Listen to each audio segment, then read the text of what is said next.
कहते हैं भूत प्रेत और आत्माएं हमारे चारों ओर घूमती रहती हैं। पर अगर यही आत्माएं आपकी किसी चीज या किसी सामान के जरिए आपकी जिंदगी में आ जाए तो दिल्ली में रहने वाले निशा और राजीव के साथ कुछ ऐसा ही हुआ और उनकी जिंदगी हमेशा के लिए तबाह हो गई।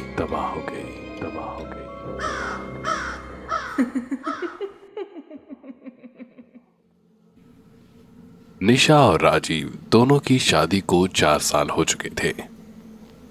दोनों हाल ही में एक अपार्टमेंट में शिफ्ट हुए थे, पर उन्हें क्या पता था कि उनकी जिंदगी यहां से बदलने वाली है। राजीव, जिसे देर रात तक काम करने की आदत थी, एक रात आधे बिखरे हुए स्टडी रूम में बैठा हुआ अपना काम कर रहा था। तभी एकदम से टेलीफोन की घंटी बजने लगी।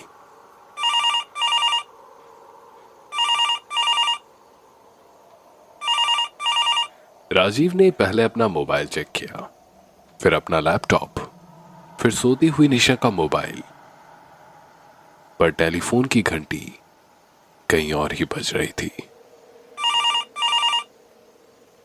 लेकिन राजीव के घर पर कोई भी टेलीफोन नहीं था। उसने ध्यान लगाकर सुना तो टेलीफोन की आवाज घर के स्टोर रूम से आ रही थी।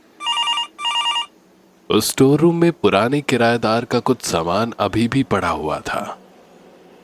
राजीव ने स्टोर रूम का दरवाजा खोला और थोड़ा सामान इधर उधर करते हुए देखा कि वो आवाज एक पुराने से लैंडलाइन फोन से आ रही थी।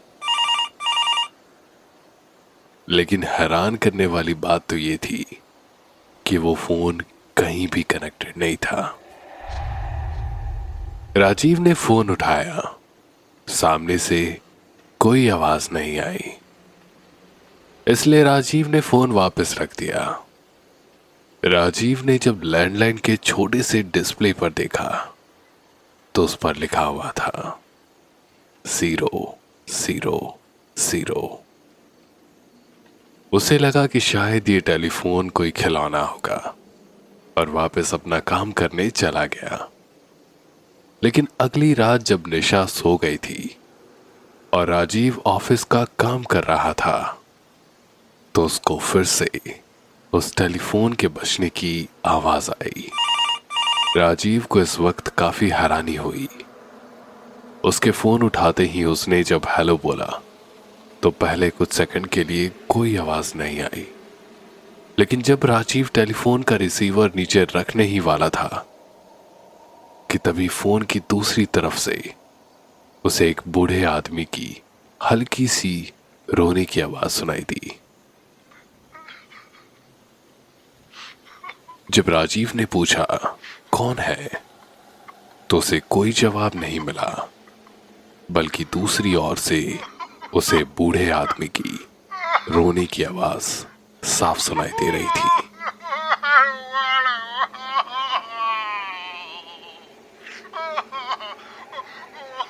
वो आवाज फोन से दूर होते जा रही थी और फोन से कदमों की भी आवाज आ रही थी। राजीव ये सब सुन रहा था कि तभी उसे ठीक वैसे ही कदमों की आवाज उसके लिविंग रूम से आने लगी। उसने डर के मारे जब स्टोर रूम के दरवाजे को हल्का सा खोलकर लिविंग रूम में देखने की कोशिश की तो वहां उसे खाली डिब्बों के अलावा कुछ भी नहीं दिखा।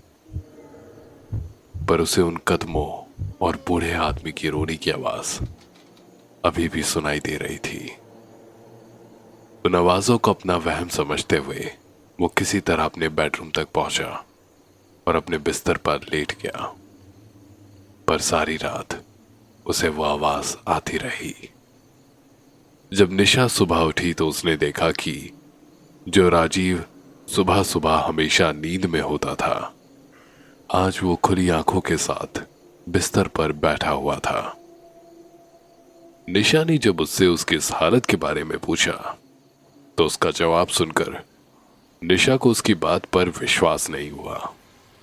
राजीव के दिल की तसल्ली के लिए निशा ने उसके साथ पूरा घर देखा, लेकिन कहीं कुछ नहीं मिला। कहीं से कोई आवाज नहीं आ रही थी, ना किसी के कदमों की और ना ही किसी बूढ़े आदमी के रोने की। ये देखकर राजीव को थोड़ी राहत मिली, पर उसके साथ जो पिछली रात हुआ था वो उसे भुलाए नहीं भूल पा रहा था। उस रात राजीव ऑफिस से आते ही खाना खाकर सो गया। निशा भी उसके साथ ही लेट गई, लेकिन देर रात 3 बजे निशा की आंख राजीव के चिल्लाने की आवाज से खुली।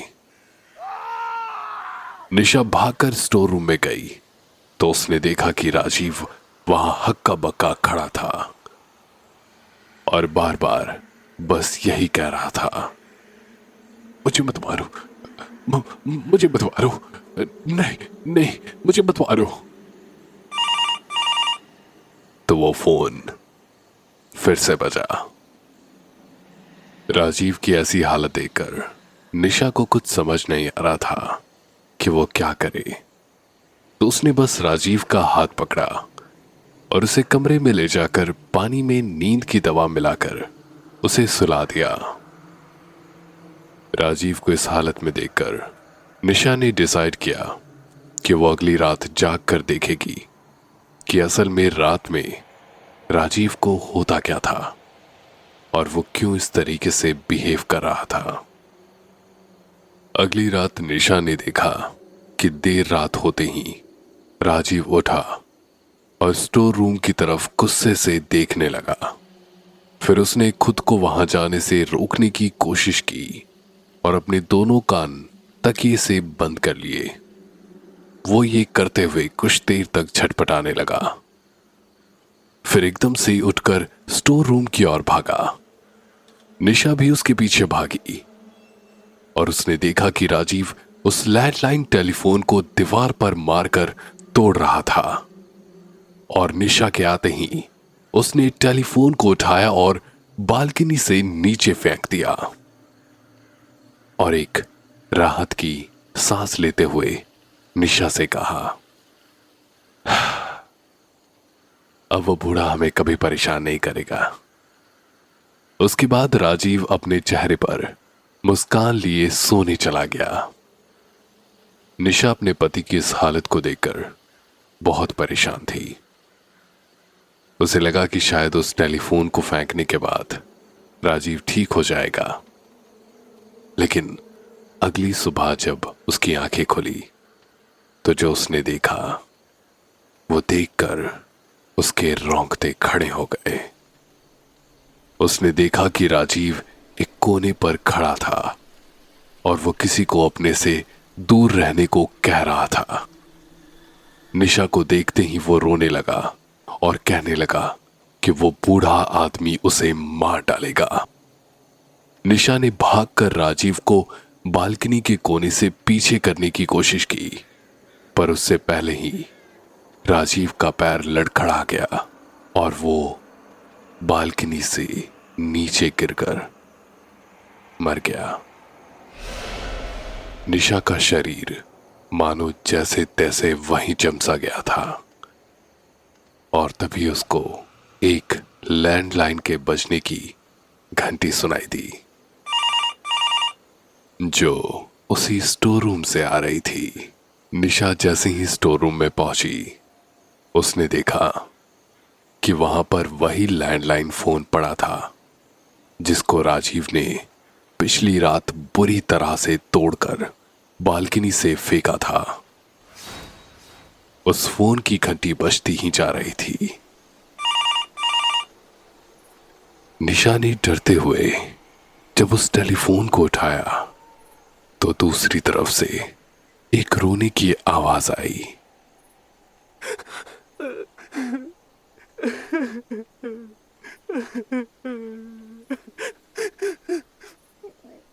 जो किसी और की नहीं बल्कि उसके पति राजीव की थी। आप सुन रहे थे haunted phone call red bed stories पर। मेरा नाम है भास्कर। मैं रहस्यमयी घटनाओं से जुड़ी कहानियां सुनाता हूं। अगर आपको ये कहानी अच्छी लगी तो वीडियो को लाइक कर सकते हैं, और अगर आप ऐसी कहानियां सुनने का शौक रखते हैं तो रेड बेड स्टोरीज को सब्सक्राइब करके बेल आइकन को प्रेस कर दीजिए। मैं मिलता हूं आपसे एक नई कहानी के साथ, कुछ नए रहस्यों के साथ।